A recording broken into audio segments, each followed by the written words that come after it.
그로 쉬지 못하시게 하라라는 제목으로 하나님 말씀을 전하도록 하겠습니다. 우리가 살아가면서 큰 위로가 되고 큰 힘을 얻는 것 중에 하나가 나를 믿어주는 것입니다.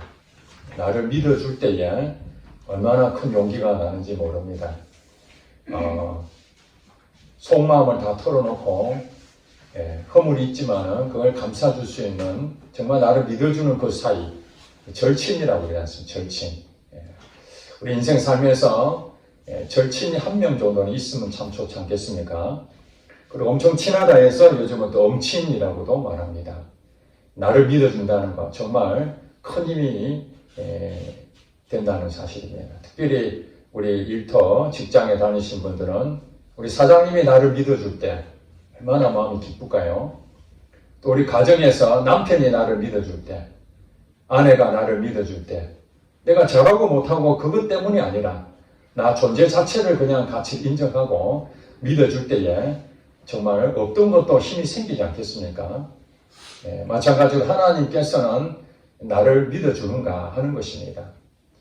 우리가 하나님에 대해서 성경을 보고 우리가 많은 지식을 가지고 있다 할지라도 하나님이 나를 믿지 못한다면 아무것도 아니잖아요. 마지막 때에 예수님께서 비유로 양과 염소를 갈라놓는 것이 있었습니다. 왼쪽에는 염소, 오른쪽에는 양. 그들에게 똑같이 하나님을 안다고 하는 사람들 가운데에 한쪽에서는 하나님이 인정해주는 사람이었습니다. 믿어주는 사람이었습니다. 양의 편에 선 사람들은 하나님이 믿어주는 사람이었습니다. 그런데 왼쪽에 있는 이 염소에게는 도무지 너를 알지 못하노라. 어찌하여 우리가 하나님을 잘 아는데 하나님 왜 나를 모른다 할까? 심지어는 이를 갈며 슬피 움이 있으리라. 정말 억울한 일 아니겠습니까? 교회를 다닌다고 하는데 다 교회를 다닌다는 것은 전제 조건이 무엇입니까? 하나님 믿는다는 거죠. 나는 하나님 믿습니다. 나는 하나님을 압니다. 그렇게 하는데 하나님이 나를 믿어주는 사람이 되어야지 하나님이 나를 도무지 모르겠다. 이것은 정말 억울한 일입니다. 그런 점에서 하나님은 이스라엘 백성이라는 아브라함을 통해서 너의 자손으로 큰 민족을 이루고 하나님 나라가 제사장 나라가 되게 하겠다. 그렇게 약속을 하셨습니다. 아브라함의 후손이 바로 이스라엘 민족들 아닙니까? 그 이스라엘 민족들에게 끊임없이 하나님 말씀을 전하고 사랑을 베푸고 하나님은 신이고 이스라엘 백성들은 피조물이죠. 그런데 하나님은 동등한 그 마음으로 부모와 자식 간의 관계, 끊을 수 없는 혈연지간 아닙니까? 부모와 자식 간의 관계. 이방 나라 사람들은 자기들이 신을 만들어서 없는 신을 만들어서 그게 도움을 받겠다고 아우성치지만 이스라엘 백성들 그럴 필요가 없었습니다. 살아계신 그 하나님이 바로 나의 아버지가 되시고 신이 되셨기 때문에 그들의 그 보호막은 오직 하나님 한 분뿐이었습니다. 오늘 본문에 보면은 이사야 62장에 오늘 1절부터 9절까지 읽었습니다. 이스라엘 백성들에게 해당되는 말씀이 오늘 영적인 이스라엘 백성, 즉 예수를 믿는 우리들이 바로 구약에 나와 있는 이스라엘 백성과 동등한 자격이 있다는 사실을 믿으시기 바랍니다. 오늘 말씀을 읽으면서 사실은 대상은 이스라엘 백성들에게 하는 말씀입니다. 하나님께서 주시는 말씀인데 이 말씀이 오늘 우리에게 똑같이 주시는 말씀이라는 것을 생각하고 참고했으면 좋겠습니다. 62장 1절에 한번 볼까요? 나는 시온의 의가 빛같이 예루살렘의 구원이 횃불같이 나타나도록 시온을 위하여 잠잠하지 아니하며 예루살렘을 위하여 쉬지 아니할 것인지요. 이스라엘 백성들에게 하나님이 모세를 통해서 시내산에서 언약을 맺습니다. 나는 너희의 하나님이 되고 너희 나의 백성이 될 것이다. 언약 관계를 맺었습니다. 이 언약 관계는 이스라엘 백성들이 맺은 게 아니라 하나님이 일방적으로 그들을 사랑해서 한 나라를 세우신 은혜였습니다. 그런데 그들은 하나님 말씀을 순종하지 아니하고 끊임없이 이방신을 섬기는 겁니다. 참 안타깝죠. 하나님 살아계시고 하나님이 나의 보호자가 되시고 모든 공급을 하시는 분이라고 말씀하시고 실제로 그렇게 하셨습니다. 40년 광야 생활 동안 하나님 먹이시고 입히시고 굶어 죽지 아니하고 40년 동안 그들을 보호해 주셨는데도 불구하고 가나안 땅에 들어가서 이제 하나님을 믿고 살아야 하는데 그렇게 살지 않냐고 끊임없이 우상을 숭배하고 인간의 방법을 쓰고 세상을 떠나갔던 그들에게 하나님은 그렇게 살면은 이 세상에서 복 받는 사람을 살 수가 없다. 복 있는 사람이 어떻게 살아야 될 것인지 끊임없이 선지자를 통해서 말씀하시고 공고하고 충고하고 권면하고 설득하고 그들이 말을 안 들으니까 정말 달래기도 하고 그런 가운데서 그들은 다시 하나님 앞에 돌아와야 되는데 결국에는 불순종해서 나라가 멸망할 수밖에 없는 그런 상황이 온 겁니다. 지금 이사야 선지자는 북쪽 이스라엘이 망하는 그 시점에 오늘 본문 말씀이 기록이 되었다고 보여집니다. 여러 대에 걸쳐서 이사야 선지자는 활동을 했는데 그 마지막 섬겼던 왕이 히스기야 왕이었거든요. 히스기야 왕. 유다의 히스기야 왕 시절에 북쪽은 어떻게 됐는가? 북쪽 이스라엘은 아수르 나라에 멸망을 당해버렸습니다. 히스기야 시대쯤 돼서 멸망을 당해버렸기 때문에 이제 남쪽은 언제 위기를 닥칠지 모릅니다. 그러니 이스라엘 백성들이 얘기합니다. 북쪽 이스라엘이 망한 것처럼 남쪽도 망할 것이다. 돌아와라.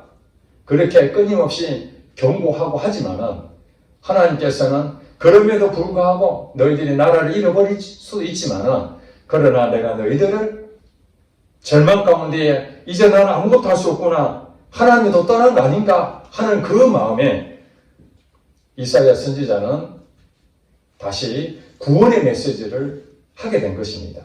그 구원의 메시지 중에 하나가 오늘 62장 1절에 나와 있는 것입니다. 나는 시온의 의가 빛같이 예루살렘의 구원이 햇불같이 나타나도록 시온을 위하여 잠잠하지 아니하며 예루살렘을 위하여 쉬지 아니할 것이다. 그러니까 이스라엘 백성들에게는 중심되는 도시가 있었는데 거기가 시온이에요. 시온. 다윗이 세운 수도가 시온이었습니다. 그리고 또 예루살렘이었습니다. 사실 이스라엘에는 시온, 예루살렘 하면은 하나님이 계신 곳. 상징적인 이 마음의 고향 같은 곳이 바로 시온이고 예루살렘이었습니다. 그런데 이게 다 무너졌다고 생각해 보세요. 황폐한다고 생각해 보세요. 내가 태어나고 나의 고향이었던 곳이 번성한 것이 아니라 완전 흔적도 없이 다 사라져 버리면 그 황망한 마음이 얼마나 크겠습니까? 마찬가지로 그들이 고향 같은 이 시온과 예루살렘 이 부분이 하나님과 늘 함께 공급받았던 이 곳이 무너져 있는 그 상황에서 하나님께서는 어떻게 하겠다는 거예요? 잠잠하지 아니하시며 쉬지 아니할 것이다. 회복시켜 주신다는 약속의 말씀 아닙니까? 예. 현재는 어렵고 힘든 상황이다 할지라도 하나님 믿는 백성에게는 다시 회복시켜 주실 것이라는 거예요. 우리 가정이 위기 가운데 있어도 하나님 믿는 자녀들에게는 그 가정을 회복시켜 주시겠다는 약속을 주시는 거예요. 이 말씀이.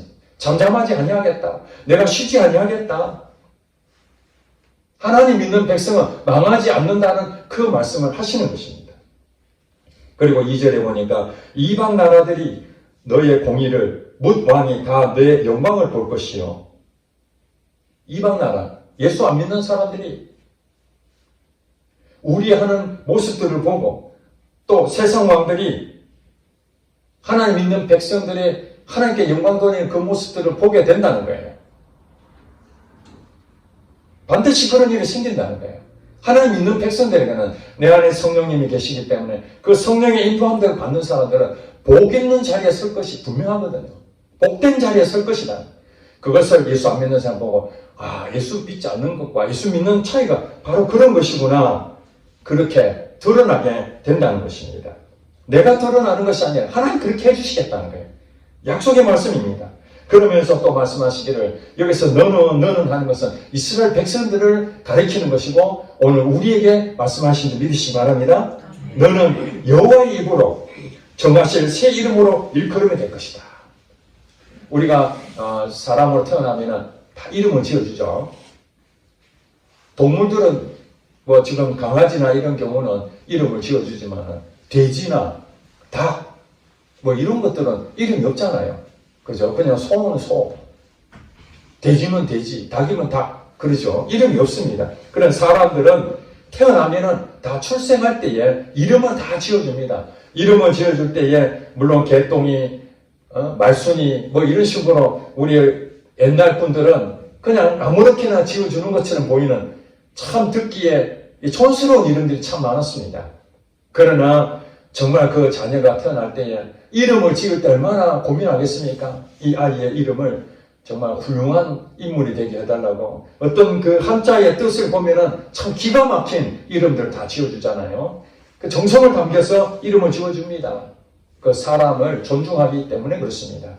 그런데 하나님께서 이스라엘 백성들에게 태어났을 때의 그 이름 그것이 아니라 이제 하나님께서 새 이름을 지어주겠다는 것입니다. 새 이름을. 여러분 야곱 아시죠? 야곱. 그 야곱의 새 이름이 무엇이었습니까? 이스라엘이라. 이스라엘이라. 이제 너의 이름이 무엇이냐? 야곱이니이다. 너는 이제 야곱이라 부르지 말고 이스라엘이라 하라. 하나님과 겨루어 이겼다. 이름이 바뀌어지는 겁니다. 아브라함이 변하여 아브라함으로 이름이 바뀌어집니다. 이제는 너는 개발하지 말고 베드로라 부르라. 베드로. 반석이다. 예수를 믿는 사람들은 이제 부모님을 통해서 출생할 때 이름을 다 갖고 있잖아요. 이름이 다 있잖아요. 이 세상에서는 그 이름을 부릅니다. 그러나 예수를 믿는 사람은 이제 새롭게 태어난 거듭난 사람이 됐어요. 새로운 피조물이다. 이전 것은 지나갔으니 보라 새 것이 되었다. 여러분 이름은 무엇입니까? 하늘의 시민권을 얻은 천국 시민이 되죠. 그 사람들이 바로 성도라고 부릅니다. 성도. 거룩한 무리다. 여러분 거룩한 백성이 되었습니다. 믿으시기 바랍니다. 여러분 이름은 이제 새롭게 바뀌어졌습니다. 하나님이 지어준 이름입니다. 그러면서 그 이름에 대해서 이렇게 말합니다. 그리고 너는 또 여호와의 손에 아름다움과 내 하나님의 손에 왕관이 될 것이다. 하나님의 손이 무엇입니까? 이게 능력 아닙니까? 능력. 하나님의 손에 아름다움과 내 하나님의 손에 왕관이 될 것이다. 하나님이 우리를 높여주신다는 거예요. 왕관이다. 관이 된다. 하나님의 손에 관이 된다. 하나님이 우리를 높여주시는 거예요. 하나님 역사하시면 우리가 높여지는 거예요. 다른 사람한테 주는 것이 아니라 새 이름을 받은 그 사람한테 주는 약속입니다. 예수를 믿는 순간 우리는 거룩한 백성이 되어버리는 거죠. 예수 믿는 자가 되는 거예요. 그 사람 이름이 무엇입니까? 오늘날로 말하면 그리스도인. 여러분 모두 그리스도인 되십니다. 그 사람에게는 여호와의 손에 아름다움과 하나님의 손에 왕관이 된다는 사실입니다. 사도 바울이 그렇게 말합니다. 내가 선한 싸움 다 싸우고 나의 믿음을 지켰으니 이제 후로는 의의 면류관, 생명의 면류관이 내게 주어질 것이다. 눈에는 안 보이지만 하나님이 내게 씌워주는 면류관이 있다는 거예요. 영광입니다. 영광. 누구에게 준다고요? 그리스도인. 믿음을 끝까지 지킨 그 그리스도인들에게는 하나님이 왕관으로 아름답게 해주신다는 약속입니다. 그러면 4절에 다시는 너를 버림받은 자라 부르지 아니하고 다시는 내 땅을 황무지라 부르지 아니하고 오직 너를 헵시바라며 내 땅을 뿔라라 하리라. 이게 무엇입니까? 북쪽 이스라엘은 버림을 받아버렸습니다. 남쪽 유다도 하나님의 말씀을 안 들으면 너희도 버림을 당한다.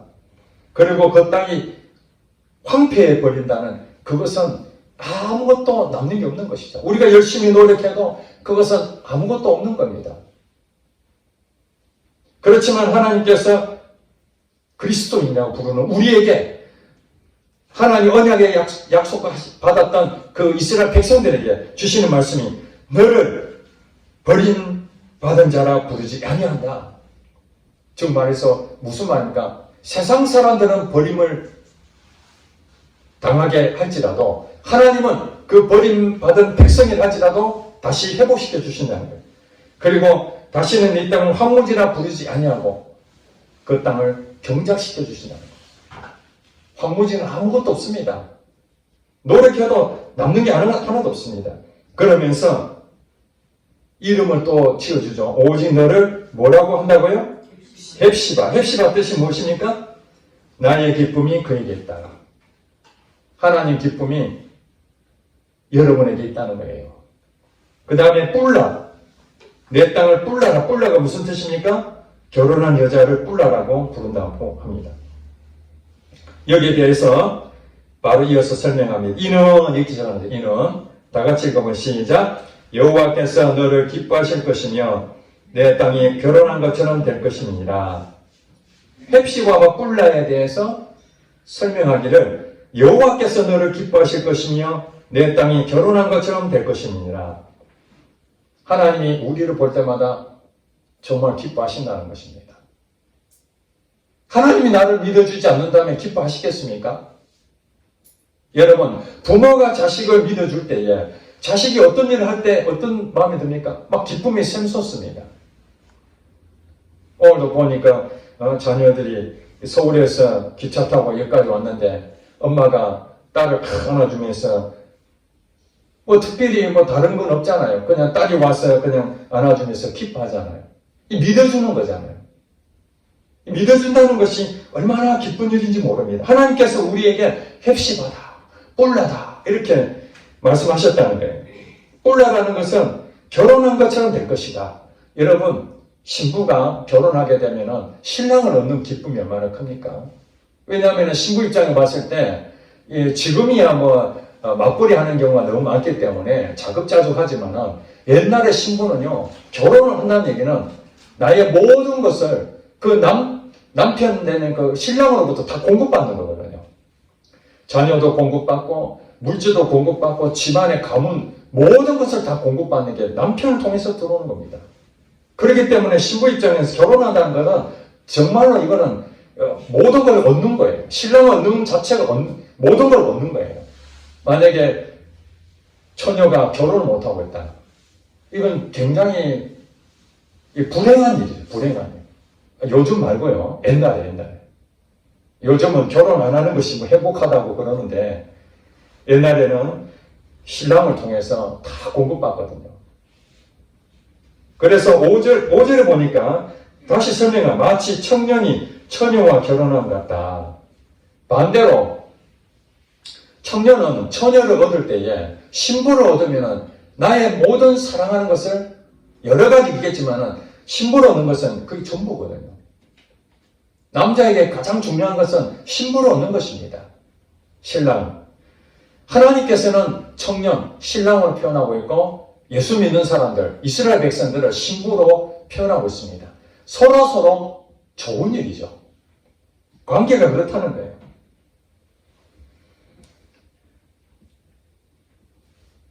(6절에) 보니까 예루살렘이여 내가 너의 성벽 위에 파수꾼을 세우고 그들로 하여금 주야로 계속 잠잠하지 않게 하였느니라. 이렇게 말씀하신다. 예루살렘이여 이렇게 말하는 것은 바로 이 앞에 시원, 예루살렘, 이게 이스라엘 백성들의 상징적인 부분이라고 그랬잖아요. 한 도시지만은. 이것이 바로 이스라엘 백성들에게 부를 때에 하나님은 야곱아 이렇게 부르기도 하고 예루살렘아 이렇게 부르기도 하고 이스라엘이라고 부르기도 하고 이름이 다양합니다. 오늘 본문 말씀은 예루살렘이요. 이스라엘 백성들을 말하고 있고 오늘 우리에게 똑같이 말하고 있습니다. 내가 너희의 성벽 위에 파수꾼을 세우고 우리가 성을 이제 벽을 세우잖아요. 성벽이 있습니다. 성벽을 세우는 이유가 무엇입니까? 안전하게 하기 위해서죠. 이 성을 지키기 위해서 성벽을 쌓습니다. 중국에도 만리장성을 쌓지 않습니까? 적군을 이렇게 침입하지 못하도록 벽을 쌓습니다. 근데 이 성벽 위에 아무도 없으면 어떻게 됩니까? 적군이 막 그 침입해 들어오잖아요. 반드시 성벽에 누가 있어야 됩니까? 지키는 자가 있어야 돼요. 파수꾼이라고 합니다. 파수꾼. 성을 지키는 자가 있어야 됩니다. 하나님께서는 우리 인생 가운데에 어떤 외부 침입으로부터 막아주는 성벽이 있는데 그 성벽에 파수꾼을 세워주시겠다고 약속하십니다. 이 대단한 큰 특권입니다, 여러분. 여러분, 경호원을 데리고 가도 하루에 얼마씩 준다고 최근에 보도가 나온 거 보셨죠?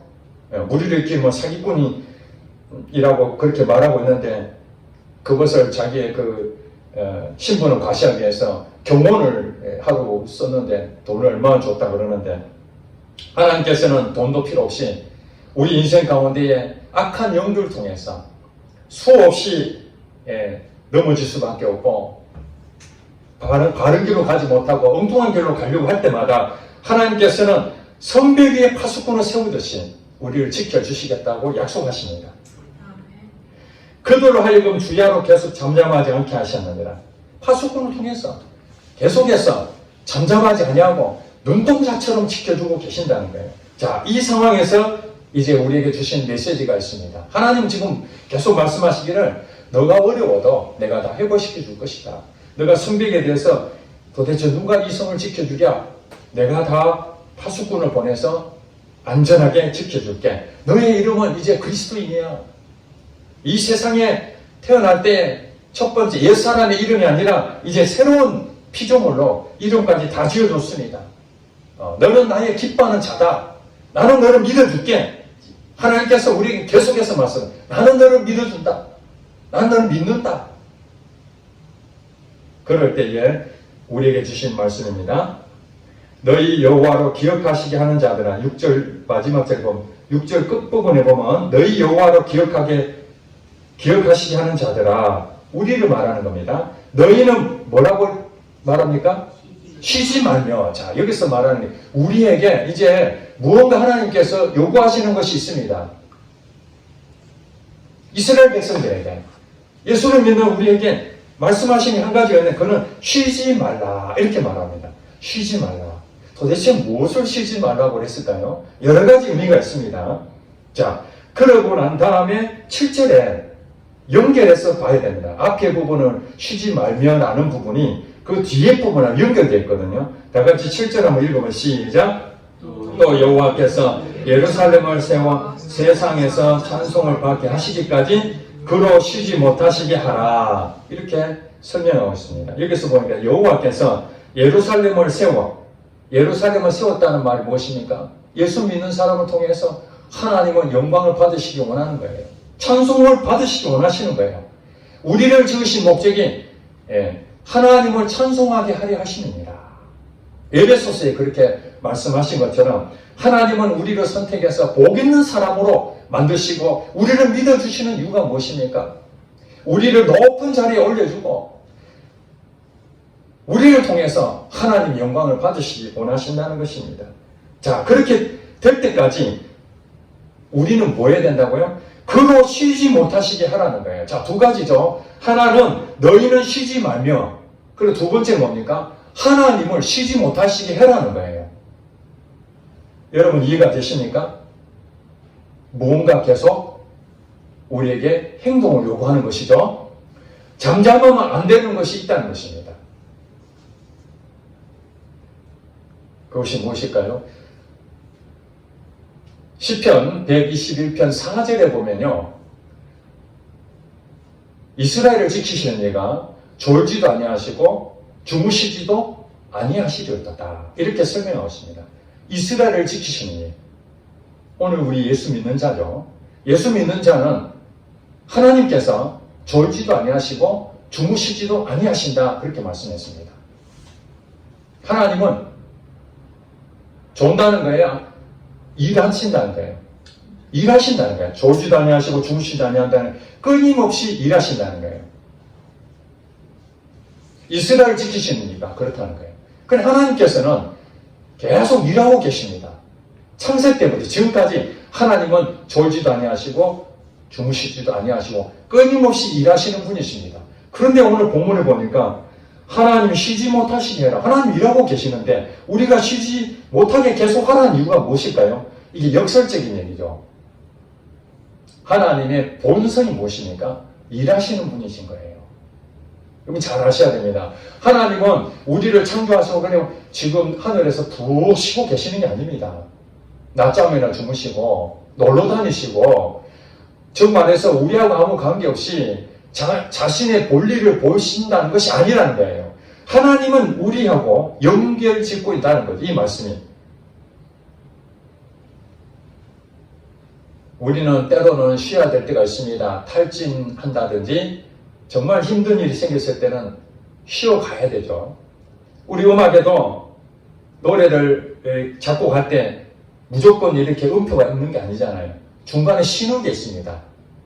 예, 한 박자 쉬기도 만들고 한 세 박자 쉬기도 만들고 이렇게 쉬어가는 것이 우리 인생에는 다시 회복하는 그런 시간이기도 합니다. 그러나 오늘 이 본문에서 말하는 이 쉬지 말며라는 것은 무엇을 의미할까요? 성경 전체를 보면 쉬지 말아라는 것이 있습니다. 지난번에 우리 같이 공부했잖아요. 말씀을 서로 나눴잖아요. 데살로니가전서 5장 16절부터 18절까지. 그 중에 하나가 무엇입니까? 하나님 뜻이 있다는 거죠. 쉬지 말고 기도하라. 여기서 너희는 쉬지 말며에 연결되는 것이 기도를 쉬면 안 된다는 거예요. 기도하라는 거예요. 기도하라.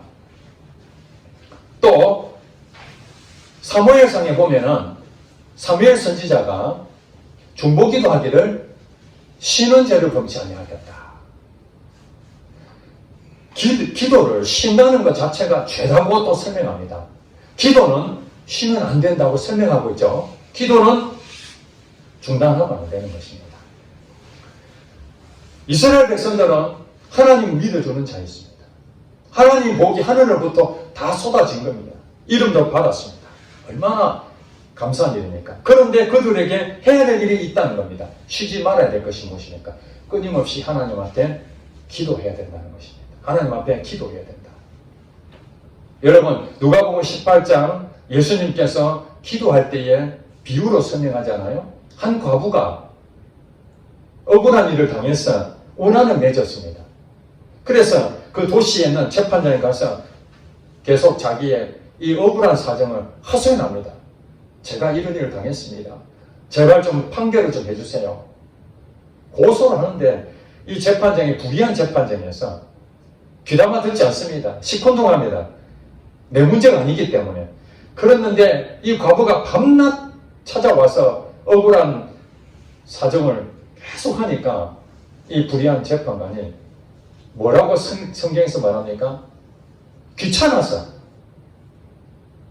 하도 졸라대니까 그 원한을 들어주지 아니하겠느냐. 하물며 너희일까 뭐냐. 하나님께서 밤낮 부르짖는 그 원한을 속히 풀어주지 않겠느냐. 이렇게 말씀하십니다. 쉬지 않고 해야 될 일은 하나님 앞에 우리의 구해야 될 것들을 끊임없이 하나님 앞에 구하면은 하나님은 어떻게 한다고요? 쉬지 못하시는 거예요, 여러분. 이렇게 보니까 하나님으로 쉬지 못하시게 하라는 것은 우리가 기도를 계속하게 되면 쉬지 않고 기도하면은 하나님은 뭐 한다는 거예요? 쉬지를 못하시는 거예요. 반대로 얘기해 봅시다. 우리가 기도하지 않는다면은 쉬고 있는 것이죠. 그럼 하나님은 끊임없이 졸지도 아니하시고 주무시지 아니하시는 하나님이시지만은 마치 쉬는 것과 같습니다. 왜냐하면 하나님을 가만히 기다리고 계시거든요. 야고보서에 보니까 얻지 못하면 구하지 아니함 때문이요. 구하여도 얻지 못하는 건 정욕을 쓰려고 잘못 구하는 것 때문이다. 우리는 끊임없이 구해야 됩니다. 일용할 양식도 구해야 되고 우리의 지금 끊임없이 찾아오는 이 난제들, 문제들 이것을 위해서 기도해야 됩니다. 구해야 됩니다. 그리고 오랫동안 기도했는데도 여전히 그냥 암벽에 부딪힌 것처럼 그 벽을 통과하지 못한 그 답답한 그 마음이 있을 때도 어떻게 해야 된다고요? 구해라는 거예요. 구해라. 밤낮으로 구해라는 거예요. 이것이 쉬지 않고 하는 거예요. 하나님께서는 우리에게 권세를 주셨습니다. 믿으십니까? 하늘의 권세를 주셨습니다. 누구에게 약속했죠? 베드로에게 약속했습니다. 저는 그리스도시요 살아계신 하나님의 아들이십니다. 바요나 시몬아 네가 복되도다. 반석 위에 내 교회를 세우리라 하면서 주신 예수 믿는 사람들에게 주신 권세가 있는데 너가 땅에서 내면 하늘에서 낼 것이요 너가 땅에서 풀면 하늘에서도 풀리리라. 아멘. 이 약속을 베드로에게만 주신 것이 아니라 예수 믿는 모든 교회 공동체에 주셨다는 사실입니다. 하나님이 우리에게 주신 특권이 그겁니다. 너희가 쉬지 말라. 구하라는 거예요. 여러분이 땅에서 뭔가 매면은 하늘에서도 동시에 매이고 있다는 것을 여러분 믿으라는 거예요. 여러분들이 지금 앞에 묶여가지고 도저히 풀 수 없는 것을 여러분들이 끊임없이 기도하면 풀어지잖아요. 이 풀어짐을 믿고 있으면 하늘에서 풀린다는 거예요. 이건 놀라운 특권입니다. 이걸 이스라엘 백성들 지금 얘기하고 있는 거예요. 너희는 쉬지 말라. 그러면 하나님이 쉴 수가 없다. 왜냐하면 응답하셔야 되니까. 하나님한테 기도하는데 하나님 주무실 수 있습니까? 들어줘야 되죠. 밤낮 부르짖는 그 사람이 그 원한을 풀어준 재판장이 귀찮아서라도 들어줘야 되겠다. 세상 사람도 그러는데 하나님 있는 자녀들이 하나님 우리 남편 구원해 주세요. 밤낮 부르짖는데 하나님이 쉴 수가 있겠느냐고요. 쉴 수가 없습니다.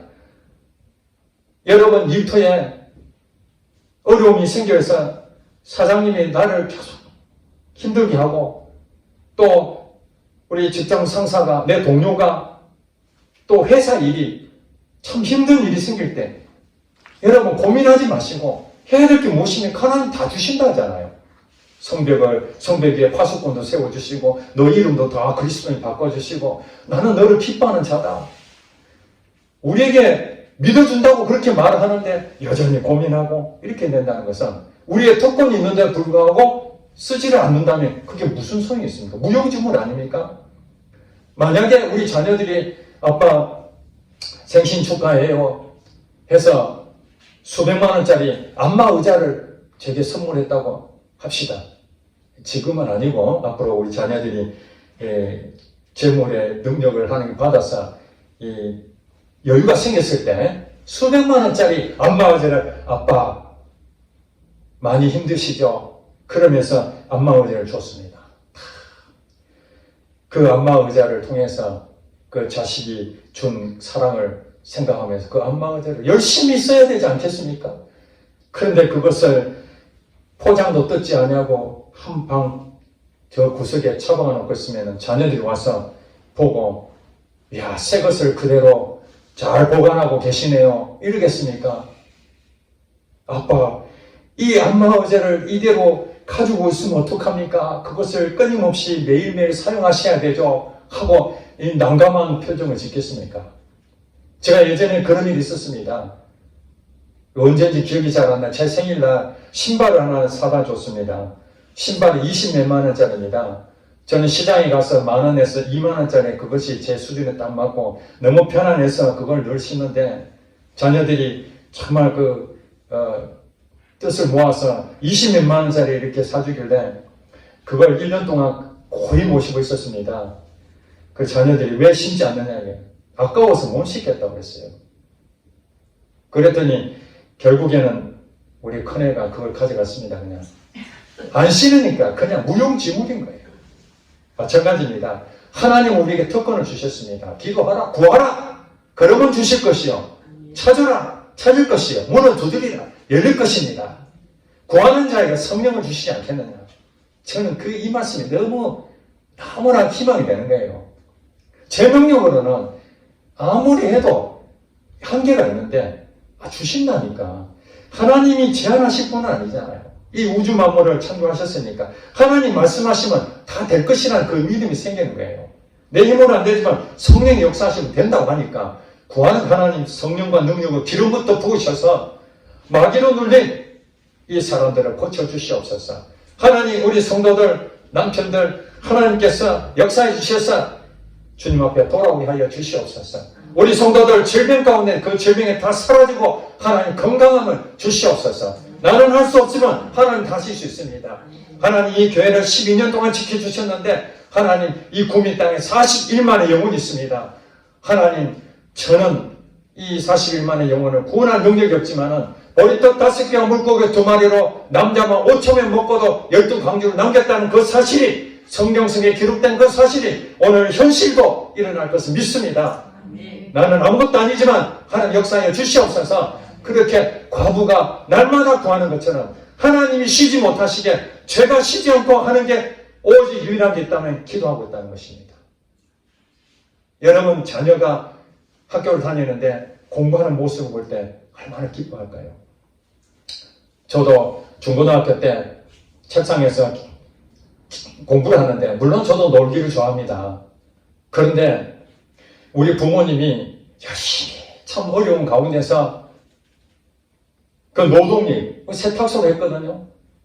지금은 많이 좋아졌지만 옛날에는 그 손 세탁하면은 진이 빠질 정도로 그 힘든 일을 하면서 자식들 뒷바라지에서 공부시켜서 훌륭한 상태라고 그렇게 하시는 것을 생각할 때에 내가 해야 될 일은 무엇인가? 공부하는 거구나.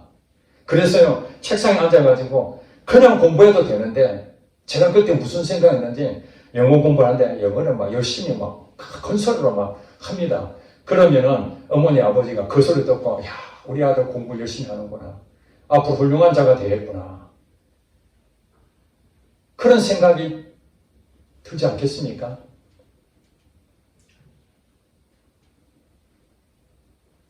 부모가 자녀들이 무언가 하고 있는 그 모습 볼 때에 바른 길로 걸어갈 때에 정상적인 그런 삶을 살 때에 다 기뻐하는 마음이 생기는 것처럼 하나님이 우리를 볼 때에 여러분이 간절한 마음으로 기도하는 모습 하나님 보실 때 얼마나 기쁘겠습니까? 여러분이 성경을 다 펼쳐놓고 성경을 다 묵상하면서 하나님에 대해서 알고자 하는 그 마음 앉아있는 그 자리 하나님 얼마나 흐뭇하시겠습니까? 오늘 이렇게 예배 자리에 참 쉽지 않잖아요. 우리 청년들 압니다. 아침에 일어나기 쉽지 않고 참 아침도 굶어가면서 잠을 자야 돼. 모처럼 쉬는 일요일날 푹 자고 싶은데 예배에 온다고 이 힘든 과정, 이 예배 자리에서 하나님 말씀을 듣고 하나님 영광 돌리고 찬양하고 기도하고 이 모습을 하나님 얼마나 흐뭇해 하시겠습니까?